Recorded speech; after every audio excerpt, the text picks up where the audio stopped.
There's nothing on the board.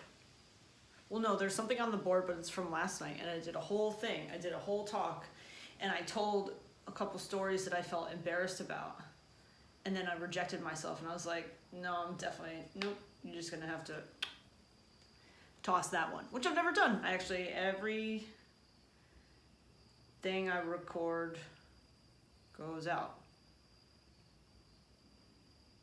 Yeah.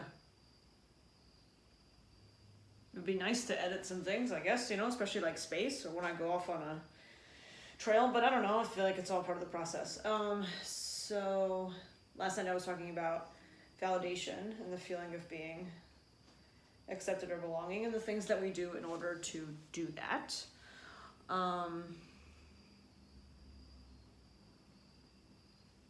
And I just listened to it back, and it's pretty good. So you will have already heard it, probably. And if you don't listen to all of these, go back. It's probably called validation or something like that. Ooh, is it time to party up in the Price Chopper parking lot? Do you know what my favorite thing to do is on September's Eve?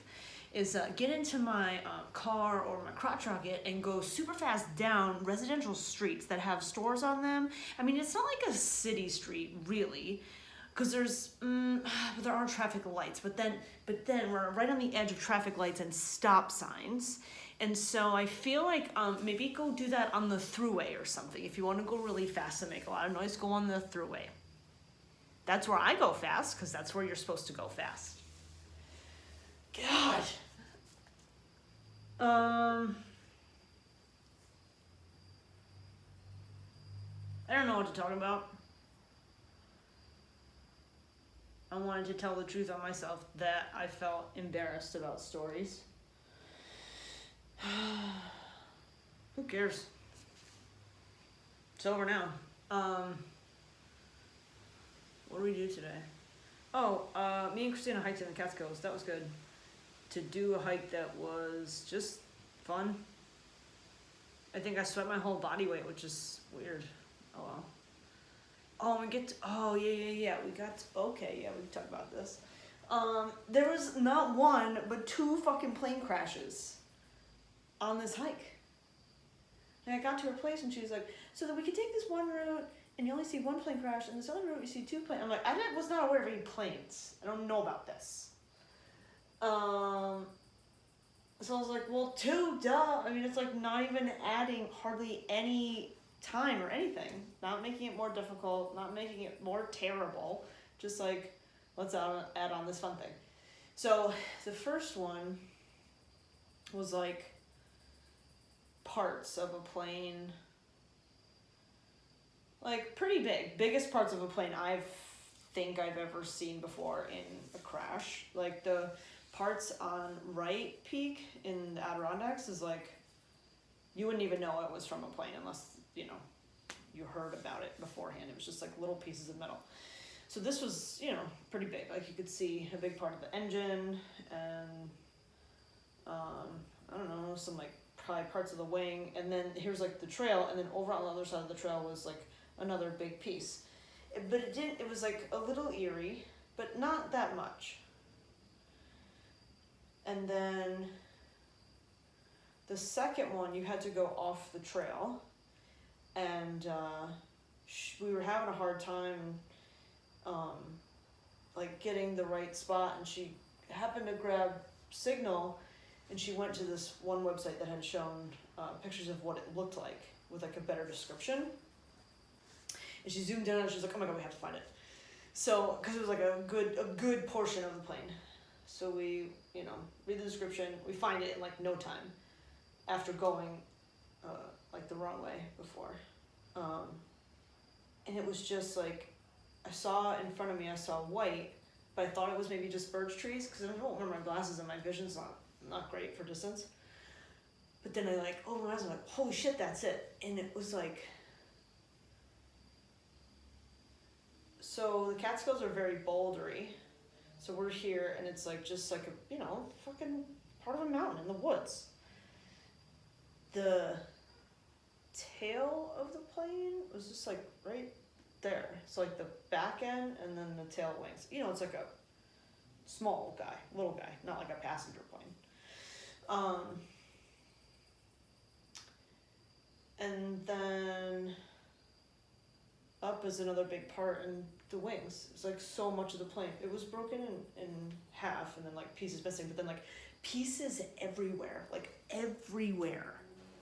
And this happened in 1983, so it's been 36 years, and still all of those pieces are there.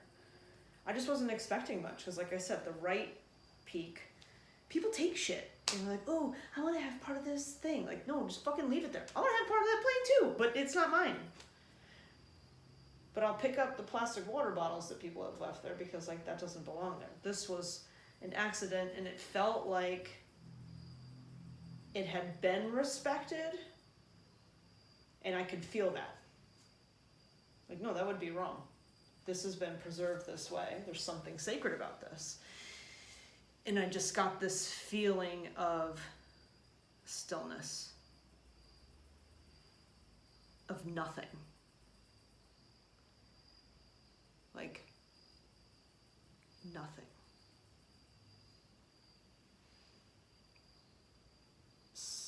It feels a little somber and serious. And I've only felt that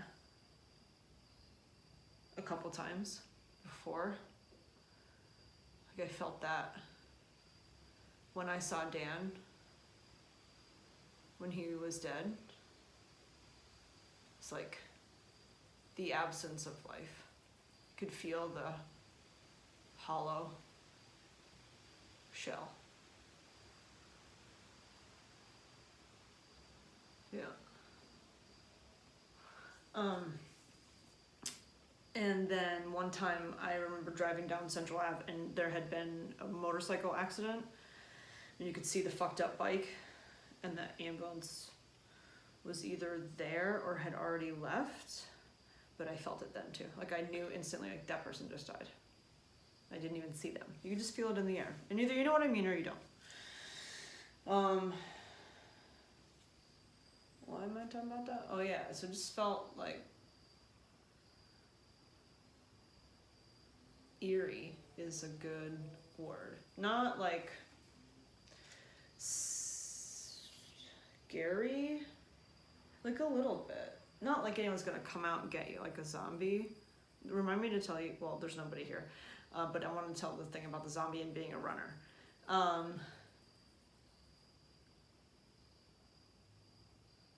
Just like, no, it's okay to be comfortable with this. I had to convince myself to be comfortable with being able to feel the emptiness, but also the presence separately in a different way. Like you feel the presence of the person, but it's so different than when like someone's standing in front of you. You know how you can just kind of sense when somebody walks into the room or is just near you. But it's just different when you can feel it when they're dead. Anyway, I don't know. Either you know what I mean or I don't. Or you don't. Or you don't. I know what I mean, I think. Okay. We might be done. 8 minutes. Oh, that's pretty good. Pretty good. I could just call it a night. And it's 7:59. My hand looks like shit. Trying to heal a wrist tattoo is so dumb. It's so dumb. Can we talk about my devices and how like obsessed I am with knowing all of this data, that like they're uncomfortable right now. Like this skin needs fucking air.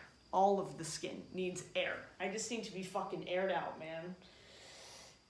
And no, I have to know all of the things. Maybe my skin will just rot and fall off and I'll get gangrene, but I'll die with a goddamn whoop on my arm and an Apple Watch on the other. And then you'll be able to see the exact moment when I die from the gangrene because of my heart rate, will tell you. You'll get a low heart rate notification and it'll probably call somebody.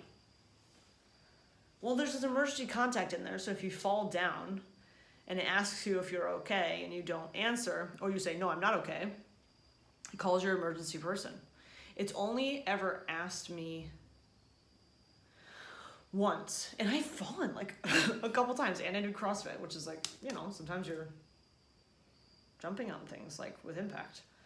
But I was doing something stupid, like I whacked my arm really hard on something. I think I was like trying to pull something, like I hit whatever it was so hard from my own force from trying to do something else. I wanted to say like a seatbelt, but that doesn't make sense because it was my left arm. Anyway, why am I talking about whacking it? Oh, it said, "Are you okay?" And I said yes.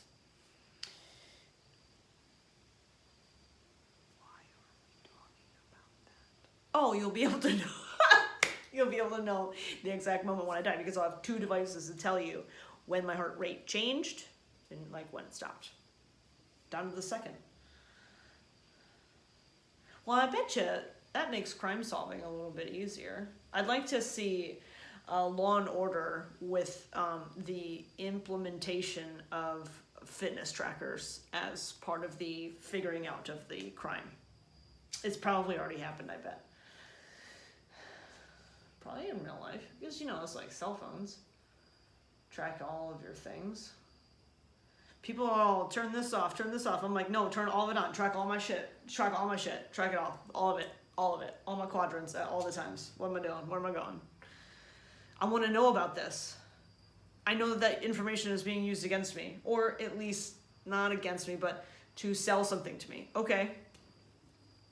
Fine. That's how I feel. Seltzer.